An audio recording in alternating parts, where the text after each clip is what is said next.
KCN में आपका स्वागत है। मैं किंग हमीद।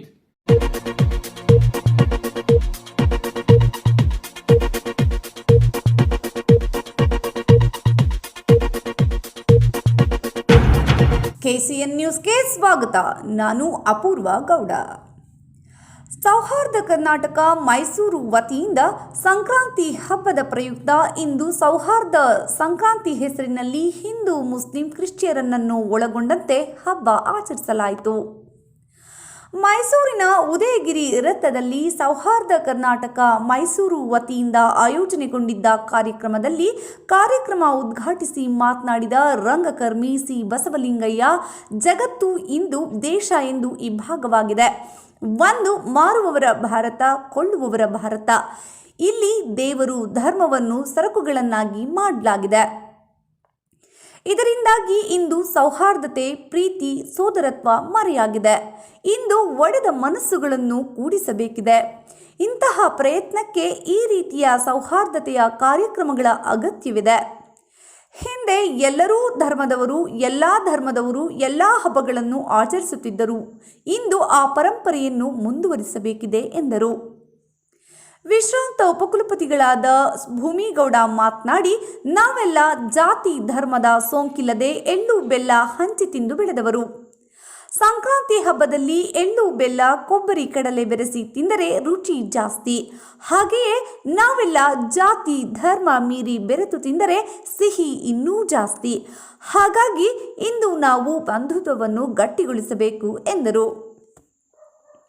ಕನ್ನಡ ಸಾಹಿತ್ಯ ಪರಿಷತ್ತಿನ ಅಧ್ಯಕ್ಷರಾದ ಮಡ್ಡಿಗೆರೆ ಗೋಪಾಲ್ ರತಿರಾವ್ ಮಾತನಾಡಿದರು. ಕಾರ್ಯಕ್ರಮದ ಅಧ್ಯಕ್ಷತೆಯನ್ನು ನೂರ್ ಮರ್ಚೆಂಟ್ ವಹಿಸಿದ್ದರು. ಕಾರ್ಯಕ್ರಮದಲ್ಲಿ Sauharda Karnataka Jagadish Surya, Jagannath Kaleem, Khadeer Ahmed Pasha, Kalachannegowda, Vanaja Diwakar, doctor V Lakshminarayana, Bhoomigowda, KS Shivarama, Basavaraj, Ranjita Surya, professor Seena Nayak, N Vijayakumar, Nelegopal, ಮಾಜಿ ಮೇಯರ್ ಪುಷ್ಪ ಜಗನ್ನಾಥ್, ಜಿ ರಾಜೇಂದ್ರ, ಸರ್ದಾರ್ ದ್ಯಾವಪ್ಪ ನಾಯಕ, ಮಕ್ಸೂದ್ ನಾರಾಯಣಪ್ಪ ಮುಂತಾದವರಿದ್ದರು. ಈ ಚಾನೆಲ್ ಅನ್ನು ಸಬ್ಸ್ಕ್ರೈಬ್ ಮಾಡಿ, ಶೇರ್ ಮಾಡಿ, ಲೈಕ್ ಮಾಡಿ ಹಾಗೂ ಕಮೆಂಟ್ ಮಾಡಿ. ನಿರಂತರ ಸುದ್ದಿಗಾಗಿ ನೋಡ್ತಾ ಇರಿ ಕೆಸಿಎನ್ ನ್ಯೂಸ್. ಬನ್ನಿ ಕ್ಯಾಮ್ರಾ ಪರ್ಸನ್ ಅಬ್ದುಲ್ ಹಮೀದ್ ಜೊತೆ ನೋಡೋಣ.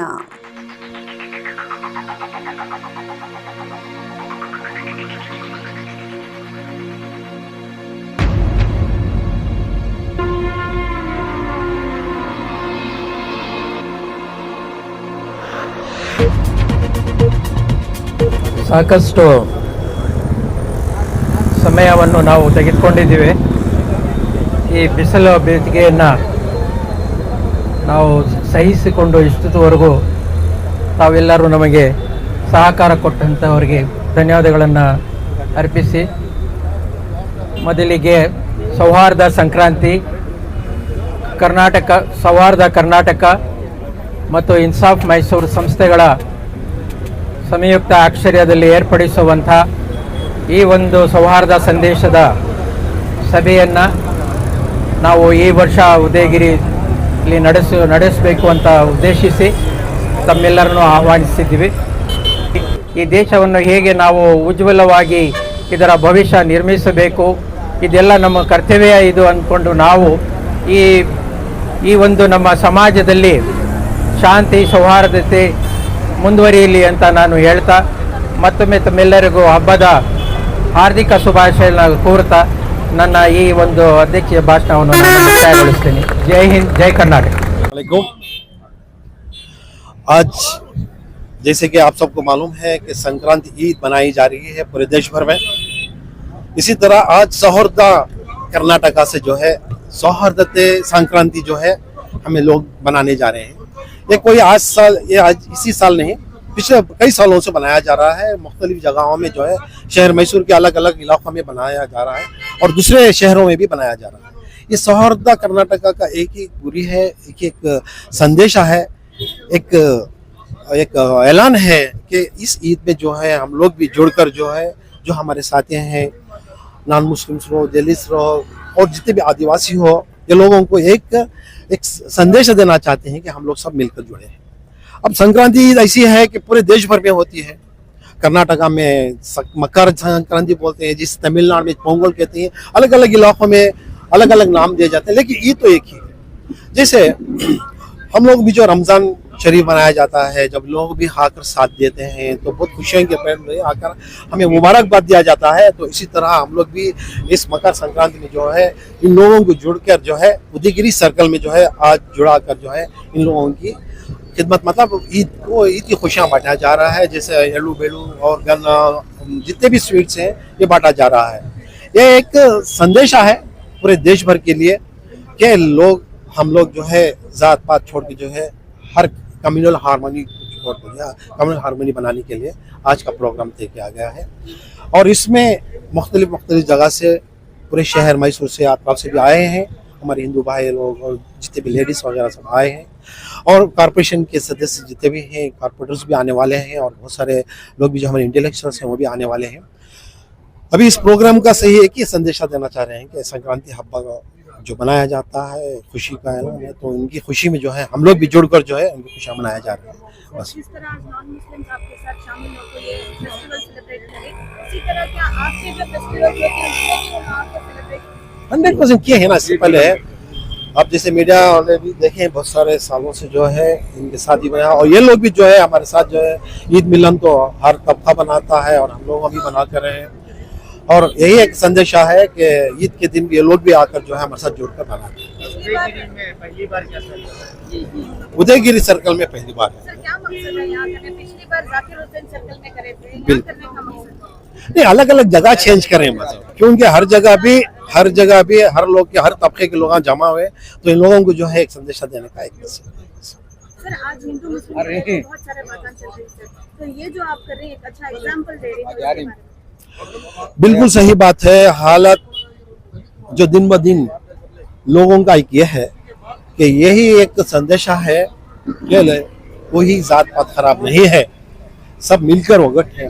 बस चंद सियासी नुमाइंदे लोग जो अपने सियासत चमकाने के लिए जो है पूरे देश भर में जो है एक लोगों में एक अलग से मतभेद मतलब जहन खराब करते जा रहे हैं।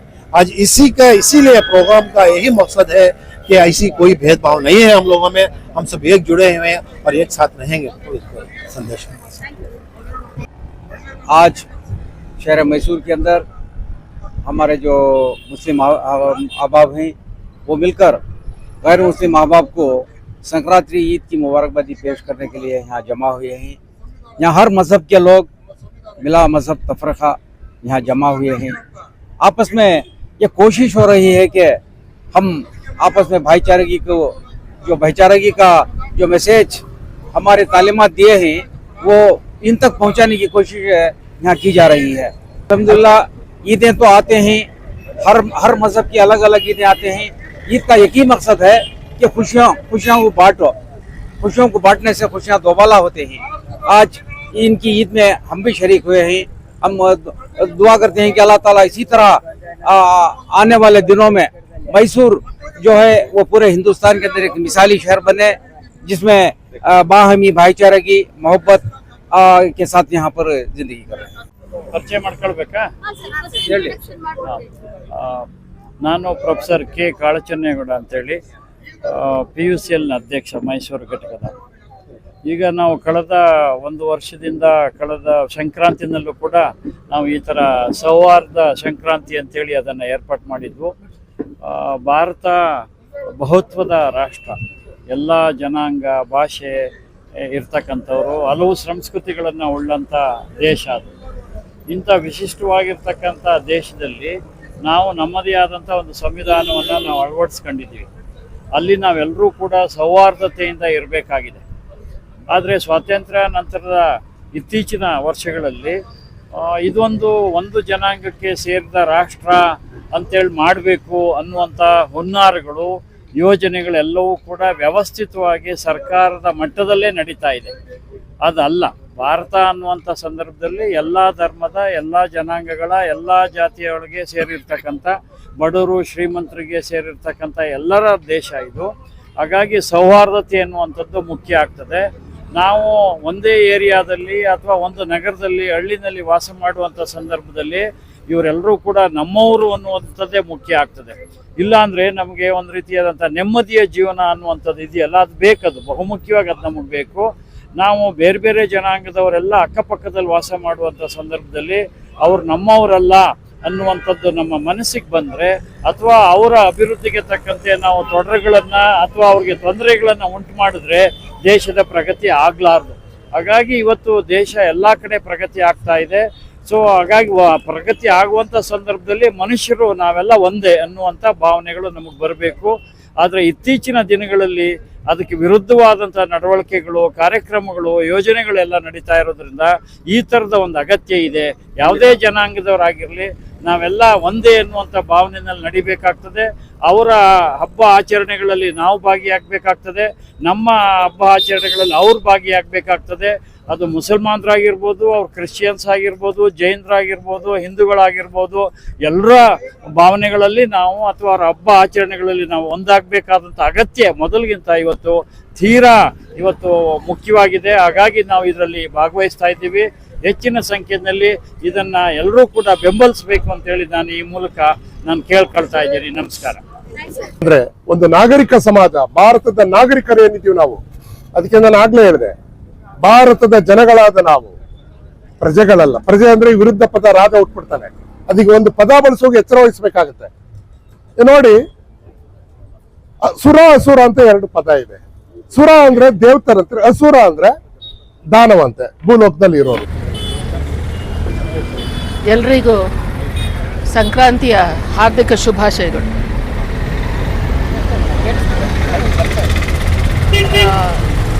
ಸಂಕ್ರಾಂತಿ ಅಂದರೆ ಏನು ಅನ್ನೋದನ್ನು ಅರ್ಥ ಮಾಡಿಕೊಳ್ಳೋದಕ್ಕಿಂತಲೂ ಮುಂಚೆನೇ ಸಂಕ್ರಾಂತಿಯ ಭಾಗವಾಗಿ ನಾವೆಲ್ಲ ಬದುಕಿದವರು. ಅಕ್ಕಪಕ್ಕದ ಮನೆಗಳವರೆಲ್ಲ ಸಂಕ್ರಾಂತಿಯ ಎಳ್ಳು ಬೆಲ್ಲ ತಂದಾಗ ನಾವು ಬರೀ ಸ್ವೀಕರಿಸೋದಲ್ಲ, ನಮ್ಮ ಮನೆಯಲ್ಲಿ ಒಂದಷ್ಟನ್ನು ಮಾಡಿ ಅವರಿಗೂ ಕೊಡುವಂಥದ್ದು ಸಂಕ್ರಾಂತಿಯ ಒಂದು ಗುಣ ಅನ್ನೋದಾಗಿಯೂ ಹೇಳ್ತಾ ಇದ್ರು. ದೊಡ್ಡವರಾದ ಮೇಲೆ ನಮಗೆ ಅದು ಗೊತ್ತಾಯಿತು, ಅದು ಭೂಮಿಯ ಜೊತೆಗೆ, ಪ್ರಕೃತಿಯ ಜೊತೆಗೆ, ಕೃಷಿಯ ಜೊತೆಗೆ ಯಾವ ರೀತಿಯ ಸಂಬಂಧವನ್ನು ಪಡ್ಕೊಂಡಿದೆ ಅನ್ನುವಂಥದ್ದು. ಆದರೆ ಸಂಕ್ರಾಂತಿಯ ಶುಭಾಶಯಗಳನ್ನು ನಾವು ವಿನಿಮಯ ಮಾಡಿಕೊಳ್ಳುವಾಗ ನನಗೆ ಒಬ್ಬರು ಹಿರಿಯರು ಹೇಳಿದ ಸಂಗತಿ ನೆನಪಾಗುತ್ತೆ. ಏನನ್ನು ನಾವು ಸಂಕ್ರಾಂತಿಗೆ ಎಳ್ಳು ಬೀರುವುದು ಅಂತೀವೋ, ಎಳ್ಳಿದೆ, ಶೇಂಗಾ ಇದೆ, ಬೆಲ್ಲ ಇದೆ, ಆ ನಂತರ ಕೊಬ್ಬರಿ, ಒಣ ಕೊಬ್ಬರಿನೂ ಕೊಡ್ತಾರೆ, ಕಬ್ಬು ಕೊಡ್ತಾರೆ. ಇವೆಲ್ಲಕ್ಕೂ ಒಂದೊಂದು ರುಚಿ ಇದೆ, ಇವೆಲ್ಲಕ್ಕೂ ಒಂದು ರುಚಿ ಇದೆ. ಆದರೆ ಇವೆಲ್ಲವುಗಳು ಒಟ್ಟು ಸೇರಿದರೆ ಅದು ವಿಶೇಷವಾದಂಥ ರುಚಿ. ನಾವೆಲ್ಲರೂ ಒಟ್ಟಿಗೆ ಸೇರಿದರೆ ಅಂತಹ ಒಂದು ಬದುಕನ್ನು ನಾವು ಸಾಧ್ಯ ಆಗಿಸುವುದಕ್ಕೆ ನಾವೆಲ್ಲ ಪ್ರಯತ್ನ ಪಡುವುದು ಇದರ ಸಂಕೇತ ಅನ್ನುವುದನ್ನು ಹೇಳಿದರು. ಹಾಗೆಯೇ ಅದನ್ನು ಬಾಲ್ಯಕಾಲದಲ್ಲಿ ನಾವೇನು ಒಂದು ಕ್ಯಾಂಪಸ್ ವಾತಾವರಣದ ಒಳಗಡೆ ದೇಶ, ಭಾಷೆ, ಪ್ರದೇಶ, ಜಾತಿ, ಧರ್ಮಗಳ ವ್ಯತ್ಯಾಸ ಇಲ್ಲದೆ ಈ ಎಳ್ಳು ಬೀರುವ ಕೆಲಸವನ್ನು ಮಾಡಿದ್ವೋ, ದೊಡ್ಡವರಾಗ್ತಾ ಬಂದ ಹಾಗೆ ಇವೆಲ್ಲ ಹಬ್ಬಗಳಲ್ಲಿ ಇದೆಲ್ಲ ಅರ್ಥ ಇಲ್ಲಪ್ಪ ಅಂತ ಹೇಳಿಕೊಂಡು ನಾವು ಒಂದಷ್ಟು ದೂರ ಇದ್ವಿ. ಈಗ ನನ್ನ ಬದುಕಲ್ಲಿ ಎಲ್ಲ ಗಣ್ಯರು ಹಾಗೂ ವೇದಿಕೆ ಮುಂಭಾಗದಲ್ಲಿರೋ ಎಲ್ಲರಿಗೂ ಸಂಕ್ರಾಂತಿ ಹಬ್ಬದ ಶುಭಾಶಯಗಳು ಹಾಗೂ ಹೊಸ ವರ್ಷದ ಶುಭಾಶಯಗಳನ್ನ ಕೋರುತ್ತಾ, ಇವತ್ತು ಒಂದು ಅರ್ಥಪೂರ್ವವಾದ ಒಂದು ಕಾರ್ಯಕ್ರಮ ಅಂತ ನಾನು ಭಾವಿಸ್ತೀನಿ. ಯಾಕಂದರೆ ಎಲ್ಲ ಕಡೆ ಇವಾಗ ನೋಡ್ತಾ ಇರೋಂಗೆ ಜಾತಿದು ಜಾಸ್ತಿ ಇದಾಗಿದೆ. ಅದೊಂದು ಅರ್ಥಪೂರ್ಣವಾಗಿ ಒಂದು ಆಚರಣೆ ಅಂದರೆ ಸಂಕ್ರಾಂತಿ ಮೊದಲನೇ ಹಬ್ಬ. ನಮಗೆ ಯಾವುದೇ ರೈತರಿಗಾದರೂ ಸರಿ, ರೈತರು ಭಾರತದ ಬೆನ್ನೆಲುಬು ರೈತರು, ಆ ರೈತರ ಒಂದು ಹಬ್ಬ ಇವತ್ತು ಸಂಕ್ರಾಂತಿ. ಇವತ್ತು ಒಂದು ಒಳ್ಳೆಯ ಒಂದು ಅರ್ಥಪೂರ್ಣವಾದ ಹಬ್ಬನ ಆಚರಿಸ್ತಾ ಇದ್ದೀರಾ. ತಮ್ಮೆಲ್ಲರಿಗೂ ಸಂಕ್ರಾಂತಿ ಹಬ್ಬದ ಇವತ್ತು ಹಿಂದೂ ಮುಸ್ಲಿಮ್ಸ್ ಇಬ್ಬರು ಒಟ್ಟಿಗೆ ಸೇರಿ ಈ ಹಬ್ಬ ಮಾಡ್ತಾಯಿದ್ದೀವಿ. ನಿಜವಾಗ್ಲೂ ನಾನು ಈ ಒಂದು ಹಬ್ಬದಲ್ಲಿ ಭಾಗಿಯಾಗಿರೋದು ನಿಜವಾಗ್ಲೂ ಒಂದು ಸಂತೋಷವಾದ ವಿಷಯ ಅಂತ ಹೇಳಕ್ಕೆ ಇಷ್ಟಪಡ್ತೀನಿ. ಇವತ್ತು ಎಲ್ಲ ಧರ್ಮದವರು ಇಲ್ಲಿದ್ದೀರಾ ಅಂತ ನಾನು ಭಾವಿಸ್ತೀನಿ. ಇವತ್ತು ಯಾವ ಥರ ಎಕ್ಸ್ಪ್ರೆಸ್ ಮಾಡೋದಂತ ಗೊತ್ತಿಲ್ಲ, ತುಂಬ ಖುಷಿ ಆಗ್ತಿದೆ. ಎಲ್ಲರಿಗೂ ಮತ್ತೊಮ್ಮೆ ಸಂಕ್ರಾಂತಿ ಹಬ್ಬದ ಶುಭಾಶಯ. ಧನ್ಯವಾದಗಳು. ಇವತ್ತು ನಾವಿಲ್ಲಿ ಸೌಹಾರ್ದತೆಯನ್ನು ಮೆರೆಸಲಿಕ್ಕೆ ಅಂತಲೇ ಹೇಳ್ಕೊಬೋದು. ಇದು ಈ ಥರ ಒಂದು ಎಕ್ಸ್ಟ್ರಾ ಮಾಡುವ ಅಗತ್ಯ ಇಲ್ಲ, ಯಾಕೆಂದ್ರೆ ಎಲ್ಲರೂ ಕೂಡ ನಮ್ಮಲ್ಲಿ ಶಾಂತಿಯನ್ನೇ ಬಯಸುವವರು. ಆದರೂ ಇವತ್ತು ಈ ಒಂದು ಸಂದರ್ಭ ಬಂದಿದೆ, ಯಾಕಂದರೆ ನಮ್ಮಲ್ಲಿ ರಾಮನನ್ನೇ ಈಗ ಮೇಲೆ ಮಾಡಿಸ್ಬಿಟ್ಟಿದ್ದಾರೆ. ಅದೊಂದು ಪ್ರಾಬ್ಲಮ್ ಆಗೋಗಿದೆ ನಮಗೆ. ಧರ್ಮವನ್ನ ನಮ್ಮ ಮನಸ್ಸೊಳಗೆ ಇಟ್ಕೋಬೇಕಾಗಿತ್ತು, ಅದನ್ನು ಬೀದಿಗೆ ತಂದು ರಾಜಕೀಯ ಮಾಡಬಾರ್ದಾಗಿತ್ತು. ಆದರೆ ಇದು ಆಗ್ತಾ ಇದೆ, ರಾಜಕೀಯ ಆಗ್ತಾ ಇದೆ. ಹಾಗಿರುವಾಗ ಈ ಒಂದು ಸೌಹಾರ್ದತೆಯನ್ನು ನಾವು ಹೆಚ್ಚಾಗಿ ಮೆರೆಸಬೇಕಾಗತ್ತೆ. ಹಾಗಾಗಿ ನಾವು ಇಲ್ಲಿ ಬೀದಿ ನಿಂತ್ಕೊಂಡ್ಬಿಟ್ಟು ನಾವು ಒಟ್ಟಾಗಿ ಒಂಥರ ಇದು ಮಾಡ್ತಾ ಇದ್ದೀವಿ. ಇದೊಂಥರ ಈ ಸಂಕ್ರಾಂತಿ ಹಬ್ಬದ ವಿಷಯದಲ್ಲಿ ಹೇಳಬೇಕಾದ್ರೆ ಇಲ್ಲಿ ಭೇದ ಭಾವ ಇಲ್ಲ, ಎಲ್ಲರೂ ಒಟ್ಟಾಗಿ ಒಂದು ಆಚರಣೆ ಮಾಡುವ ಒಂದು ಹಬ್ಬ ಇದು. ಕೃಷಿಕರ ಹಬ್ಬ. ಎಲ್ಲಿ ಒಂದು ರೀತಿಯಲ್ಲಿ ಯಾವ್ಯಾವ ಥರದ ಎಷ್ಟೋ ಅದರೊಳಗೆ ಧಾನ್ಯದ ಎಲ್ಲ ಒಳಗಿದೆ, ಅದರೊಳಗೆ ಒಂಥರ ಮಿಕ್ಸಡ್ ಇದು. ಹಾಗಾಗಿ ನಾವೆಲ್ಲ ಸೌಹಾರ್ದತೆಯಿಂದ ಒಟ್ಟಾಗಿ ಜೀವನ ಮಾಡಬೇಕು ಅಂತ ಹೇಳಿ. ನಿಜ, ಇವತ್ತು ನಾವೆಲ್ಲ ನಾಗರಿಕರೇ, ನಾವೆಲ್ಲ ಒಂಥರ ಮಾನವರು ನಾಗರಿಕರು ಅಂತ ಹೇಳುವಾಗ ನಮ್ಮ ಮಧ್ಯದಲ್ಲಿ ಜಾತಿ ಭೇದ ಭಾವ ಯಾವುದು ಬರಬಾರ್ದು. ಅದನ್ನು ನಾವು ಇಲ್ಲಿ ಒತ್ತಿ ಹೇಳ್ತಾ ನಾವೆಲ್ಲ ಸೌಹಾರ್ದತೆಯಿಂದ ಕಾಯೋಣ, ಬಹುತ್ವವನ್ನು ಕಾಯ್ಕೊಳ್ಳೋಣ ಅಂತ ಹೇಳ್ತಾ ನಾನು ಮಾತನ್ನು ಮುಗಿಸ್ತೇನೆ. Thank you very much. ಹರಿತಾ ಇತ್ತು ಅಲ್ಲಿ. ಬೆಳಿಗ್ಗೆ ಹೋದರೆ ಮಧ್ಯಾಹ್ನ ಸಂಜೆ ಅಲ್ಲೇ ನೀರು ಕೊಟ್ಕೊಂಡು ಅಲ್ಲೇ ಇಟ್ಕೊಂಡು ಮನೆಗೆ ಬರ್ತಾ ಇದ್ವಿ. ಈಗ ಕಾಫಿ ತೋಟಕ್ಕೆ ಹೋಗ್ತಾ ಇದ್ದೀನಿ ನಾನು. ನನ್ನೊಂದು 2 ಎಕರೆ ಇದೆ. ಅಲ್ಲ, ನೀರು ಕುಡಿಲಿಕ್ಕೆ ನೀವೇನಾದ್ರೂ ಬಾಯಿ ಹಾಕಿ ಏನಾದರೂ ಕುಡಿದ್ರೆ ಅಲ್ಲೇ ಸತ್ತು ಹೋಗ್ಬಿಡ್ತೀವಿ. ಅಂಥ ಪರಿಸ್ಥಿತಿಯಲ್ಲಿ ವಿಶ್ವ ಇದೆ. ಬಹುಶಃ ನಾವು ಬೆಳೆಯುವಂಥ ಬೆಳೆಗೆ ಅರ್ಧ ಭಾಗ ಗೊಬ್ಬರವನ್ನು ಹಾಕ್ತೀವಿ. ಇದು ಯಾಕೆ ಹೇಳ್ತಾ ಇದ್ದೀನಿ ಅಂತಂದರೆ, ಈ ಸಂಕ್ರಾಂತಿ ಹಬ್ಬವನ್ನು ಸಂದರ್ಭದಲ್ಲಿ ನಾವೆಲ್ಲ ಒಟ್ಟಾರೆಯಾಗಿ ಎಳ್ಳು ಮತ್ತು ಬೆಲ್ಲವನ್ನು ಸವಿದು ಒಳ್ಳೆಯ ಮಾತನಾಡೋಣ ಅಂತ ಸೇರ್ಕೊಂಡಿದ್ದೀವಿ. ಈ ಜಾತಿ ಧರ್ಮ ಎಲ್ಲ ಎಲ್ಲೆಗಳನ್ನು ಮೀರಿದ್ದು ಈ ಹಬ್ಬ. ಭೂಮಿ ತಾಯಿಯನ್ನು ಎಲ್ಲರೂ ಪ್ರೀತಿಸಬೇಕು, ಗೌರವಿಸಬೇಕು. ದನ ಕರುಗಳು ನಾಯಿ ನರಿಗಳಿಗೂ ಸಹ ಬದುಕುವ ಹಕ್ಕಿದೆ. ಈಗ ನೋಡಿ, ಒಂದು ಸಣ್ಣ ಉದಾಹರಣೆ ಹೇಳಿ ನನ್ನ ಮಾತು ಮುಗಿಸ್ತೇನೆ. DVG ಅವರು ಒಂದು ಮಾತು ಹೇಳ್ತಾರೆ, ಹಲಸಿನ ಹಣ್ಣು ಬಿರಿದು ಹಣ್ಣಾಗಿ ಸುವಾಸನೆ ಬರುತ್ತೆ, ಅದು ಎಂದೂ ಪಟಾರ್ ಅಂತ ಶಬ್ದ ಮಾಡಿಲ್ಲ. ಹೂವು ಬಿರಿಯುತ್ತೆ, ನಿಮ್ಗೆ ಒಳ್ಳೆ ಸುವಾಸನೆಯನ್ನು ಕೊಡುತ್ತೆ, ಅದು ಎಂದೂ ಒಂದು ಸಣ್ಣ ಶಬ್ದವನ್ನು ಮಾಡಿಲ್ಲ. ನಾನೀಗ ಅರ್ಧ ಟೀ ಕುಡಿಸಿ ಬಂದೆ, ಮೊನ್ನೆ ಅವಿದ್ರು ಒಟ್ಟಿಗೆ ನಾನೇ ಕೊಟ್ಟಿದ್ದೆ ಅಂತ ಹೇಳಿದೆ. ಅರ್ಧ ಟೀ ಕೊಟ್ಟ ತಕ್ಷಣವೇ ನಮ್ಮದು ನಾವು ಏನೇನೋ ಸಾಧನೆ ಮಾಡಿದ್ದೀವಿ, ಏನೇ ಕೊಟ್ಟಿದ್ದೀವಿ. ಏನೂ ಕೊಡದೇ ಇರೋದಂಥ ಪ್ರಕೃತಿ ಯಾವುದೇ ಸದ್ದುಗದ್ದಲವಿಲ್ಲದೆ ನಮಗೆ ಎಲ್ಲವನ್ನು ನೀಡ್ತಾ ಇದ್ದೇವೆ. ನಾವು ಅರ್ಧ ಟೀ ಕುಡಿಸಿದ ತಕ್ಷಣವೇ ನಾನು ಅವರಿಗೆ ಟೀ ಕುಡಿಸ್ತೆ ಅಂತ ಹೇಳ್ಕೊಂಡು ತಿರುಗುವಂಥ ಪರಿಸ್ಥಿತಿಯಲ್ಲಿ ನಾವಿದ್ದೀವಿ. ಈಗ ಆಗಬಾರ್ದು. ಈ ಭೂಮಿಯನ್ನು ಜತನದಿಂದ ಜೋಪಾನವಾಗಿ ಕಾಯುವ ಕೆಲಸ ಈ ಒಂದು ಸಂಕ್ರಾಂತಿ ಹಬ್ಬದಿಂದ ಪ್ರಾರಂಭ ಆಗಬೇಕು. ಈಗಾಗಲೇ ಹೇಳಿದರು, ತುಂಬ ಚೆನ್ನಾಗಿ ಮಾತನಾಡಿದ್ದಾರೆ ಗೆಳೆಯರು ಬಸವಲಿಂಗಯ್ಯನವರು. ಈ ಸೂರ್ಯನ ಚಲನ ಬದಲಾವಣೆ ಆಗುತ್ತೆ, ಆ ಸಂದರ್ಭ ವರ್ಷಕ್ಕೊಂದ್ಸಾರಿ ಹಬ್ಬ ಬರುತ್ತೆ ಅಂತೇಳಿ ಅದೆಲ್ಲ ಒತ್ತಟ್ಟಿಗೆ ಇಟ್ಕೊಂಡು ನಾವೆಲ್ಲ ನೋಡಿ. ಒಂದು ಸಣ್ಣ ಉದಾಹರಣೆ ಹೇಳ್ತೇನೆ. ನಾವೆಲ್ಲ ಸತ್ತರೆ ಎಲ್ಲಿಗೆ ಹೋಗುತ್ತೆ ನಮ್ಮ ದೇಹ? ಎಲ್ಲಿಗೆ ಹೋಗುತ್ತೆ? ಮಣ್ಣಿಗೆ. ಮಣ್ಣು ಸತ್ತರೆ ಏನು ಮಾಡೋದು? ಎಲ್ಲಿಗೆ ಕಳಿಸೋದು? ಮಣ್ಣನ್ನೇ ನಾವು ಸಾಯಿಸ್ತಾ ಇದ್ದೀವಿ. ಮಣ್ಣನ್ನು ನಾವು ಕಾಪಾಡಲಿಕ್ಕೆ ಸಾಧ್ಯ ಆಗ್ತಾ ಇಲ್ಲ. ಅದನ್ನು ತುಂಬ ಚೆನ್ನಾಗಿ ತಿಳ್ಕೊಂಡು ನಾವು ಸತ್ತರೆ ಮಣ್ಣಿಗೆ, ಮಣ್ಣು ಸತ್ತರಿಗೆ ಎಲ್ಲಿಗೆ ಅಂತ ಮತ್ತೆ ಒಂದು ಪ್ರಶ್ನೆ ಹಾಕ್ಕೊಂಡ್ರೆ ನಮ್ಮ ಮುಂದಿನ ಪೀಳಿಗೆಗೆ ಒಂದು ಸಂದೇಶವನ್ನು ಕೊಡಿಸುವಂಥ ಕೆಲಸವನ್ನು ಆಗಬೇಕಾಗಿದೆ. ಹಾಗಾಗಿ ಇಲ್ಲಿ ವೇದಿಕೆ ಮೇಲೆ ವೇದಿಕೆ ಮುಂದೆ ಅನೇಕ ಗಣ್ಯರು, ನನಗಿಂತ ಅಪರೂಪದ ಅನುಭವಿಗಳು, ಅಪಾರವಾದ ಓದ್ಕೊಂಡವರು ಅವರೆಲ್ಲ ಮಾತನಾಡಲಿದ್ದಾರೆ. ಅವ್ರ ಮಾತೆಲ್ಲವನ್ನು ಕೇಳೋಣ ಅಂಥೇಳಿ ನಾನು ಒಂದು ಕಾರ್ಯಕ್ರಮದ ಮಧ್ಯೆ ಎದ್ದು ಬಂದಿದ್ದೇನೆ. ನಾನು ಆ ಕಾರ್ಯಕ್ರಮಕ್ಕೆ ಹೋಗಬೇಕು. ನಮ್ಮ ಮರ್ಚೆಂಟ್ ಅವರು, ನಮ್ಮ ಎಲ್ಲ ಗೆಳೆಯರು, ಹಿಂದೂ ಮುಸ್ಲಿಂ ನಾವೆಲ್ಲ ಇಲ್ಲಿ, ನಾನು ಇಲ್ಲೇ ವಾಸ ಇದ್ದೀನಿ. ನನಗೆ ಹಿಂದೂ ಮುಸ್ಲಿಂ ಅಂತ ಇದುವರೆಗೂ ಗೊತ್ತೇ ಆಗಿಲ್ಲಪ್ಪ. ನಮ್ಮ ಪಕ್ಕ ಅಲ್ಲ, ನಾವು ಮನೆಗೆ ಬೀಗ ಹಾಕೊಂಡು ಹೋದ್ರೆ 1 ವಾರ ಹೋಗ್ತೇವೆ. ಅಲ್ಲಿ ಅಕ್ಕಪಕ್ಕ ಇರೋರು ಮುಸ್ಲಿಮ್ಸೇ. ಇನ್ನು ಕೆಲವರು ಮುಸ್ಲಿಮ್ಸು ನಮ್ಮ ಪಕ್ಕ ಇದ್ದಾರೆ, ಅವ್ರು ಬೀಗ ಹಾಕ್ಕೊಂಡು ಹೋಗ್ತಾರೆ, ನಾವು ನೋಡ್ತಾ ಇರ್ತೀವಿ. ಹಾಗಾಗಿ ಎಲ್ಲೋ ಒಬ್ಬ ಏನೋ ಒಂದು ಸಣ್ಣ ಕೆಲಸ ಮಾಡ್ತಾನೆ, ಅದು ಯಾರೋ ಅದನ್ನು ಲಾಭ ಪಡ್ಕೊಳ್ಳಿಕ್ಕೆ ಅದನ್ನು ದೊಡ್ಡ ಉಚ್ಚಾಯ ಸ್ಥಿತಿಗೆ ತೆಗೆದುಕೊಂಡು ಹೋಗಿ ಅದನ್ನು ವಿಜೃಂಭಣೆ ಮಾಡಿ ಇನ್ಯಾರನ್ನೋ ಆಘಾತಕ್ಕೊಳಗಾಗಿ ಇನ್ನೇನು ಆಗ್ತಾ ಇದೆ. ಈಗ ನಾವು ನಿನ್ನೆ ರಾತ್ರಿ 12 ಗಂಟೆಯಲ್ಲಿ ಒಂದು BBC ನ್ಯೂಸನ್ನು ನೋಡಿದೆ. ಉಕ್ರೇನ್ ಮತ್ತು ಆ ಯುದ್ಧ, ಸುಮಾರು 200 ಮಕ್ಕಳಿರ್ತಕ್ಕಂಥ ಒಂದು ಶಿಶು ವಿಹಾರಕ್ಕೆ ಬಾಂಬ್ ಹಾಕ್ತಾರೆ. ಅವರು ಬಿಟ್ಟು ತಾಯಿ ತಂದೆಯವರು ಮನೆಗೆ ಹೋಗ್ತಾ ಇರ್ತಾರೆ. ಆ ರುಂಡ ಮುಂಡಗಳು ಬಂದು ಅವ್ರ ತಾಯಿ ಒಬ್ಬಳು ಮುಂದೆ ಮಿಲಿಮಿಲಿ ಅಂತ ಒದ್ದಾಡಿಸುತ್ತಾ ಹೋಗುತ್ತೆ ರುಂಡ. ಆಕೆ ಅಲ್ಲೇ ಪ್ರಾಣವನ್ನು ಕಳ್ಕೊಳ್ತಾಳೆ. ಆ ಮಗುವಿನ ದೇಹ ತಲೆಬುಡೆಯನ್ನು ಎತ್ಕೊಂಡು ಮುದ್ದಾಡ್ಲಿಕ್ಕೆ ಹೋಗ್ತಾಳೆ, ಅದು ಹಾಗೆ ಬಿಟ್ಬಿಡುತ್ತೆ. ಅವಳು ಅಲ್ಲಿ ಸತ್ತೋಗುವಂಥ ಪರಿಸ್ಥಿತಿ. ನಾವು ಎಲ್ಲಿದ್ದೇವೆ ಈ ಪ್ರಪಂಚದಲ್ಲಿ ಅಂತ ನಿಜವಾಗ್ಲೂ ನಾಚಿಕೆ ಆಗುತ್ತೆ ನಮಗೆ. ದೊಡ್ಡಣ್ಣ, ಹಿರಿಯಣ್ಣ, ಚಿಕ್ಕಣ್ಣ ಎಲ್ಲ ಇದ್ದೀವಿ, ಯಾರು ಚಕಾರ ಇರ್ತಾ ಅಲ್ವಂತ ಈ ಮಕ್ಕಳನ್ನ ಬೇಯಿಸಿ ತಿನ್ನುವ ಪದಾರ್ಥನೂ ಆಗಿ ಬಯಸೋದಿಲ್ಲ.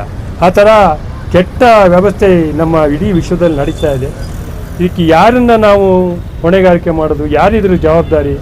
ನಾವೆಲ್ಲ ಎತ್ತ ಸಾಕ್ತಾ ಇದ್ದೇವೆ, ಇದಕ್ಕೆ ಏನು ಪರಿಹಾರ ಅನ್ನೋದನ್ನ ನಾವೆಲ್ಲ ಚಿಂತನೆ ಸ್ವಲ್ಪ. ಈ ದಿನ ಸೌಹಾರ್ದ ಸಂಕ್ರಾಂತಿ ಹಬ್ಬದ ವಿಶೇಷವಾಗಿ ವಿನೂತನವಾಗಿ ಈ ಕಾರ್ಯಕ್ರಮವನ್ನು ಹಮ್ಮಿಕೊಂಡಿದ್ದೀವಿ.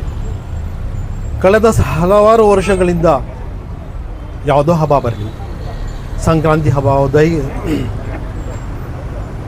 ರಂಜಾನ್ ಹಬ್ಬ ಇರಲಿ, ಬಕ್ರೀದ್ ಹಬ್ಬ ಇರಲಿ, ಉಗಾದಿ ಹಬ್ಬ ಇರಲಿ, ಆಚರಿಸ್ತು ಬರ್ತಾ ಇದ್ದೀವಿ.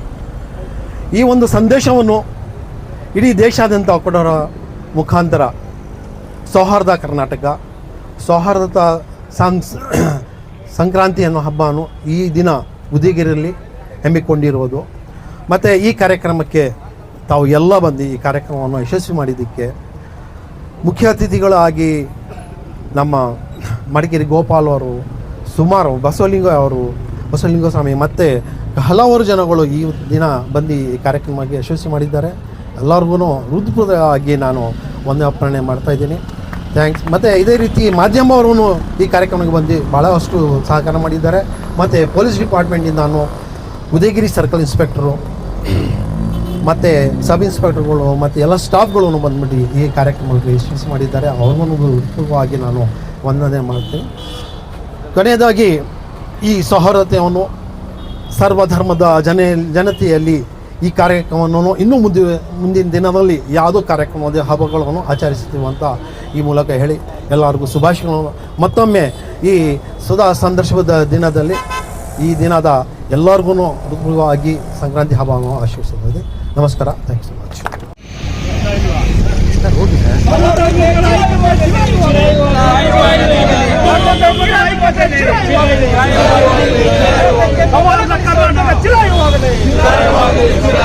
ಸೌಹಾರ್ದತೆಯನ್ನು ಬಲಗೊಳಿಸೋಣ, ಸೌಹಾರ್ದತೆಯನ್ನು ಬಲಗೊಳಿಸೋಣ.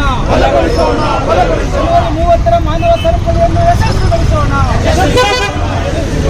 ಸೌಹಾರ್ದ ಮಾನವ ಸರಪಳಿಯನ್ನು ಯಶಸ್ವಿಗೊಳಿಸೋಣ. ಸೌಹಾರ್ದತೆ ಚಿರಾಯುವಾಗಲಿ,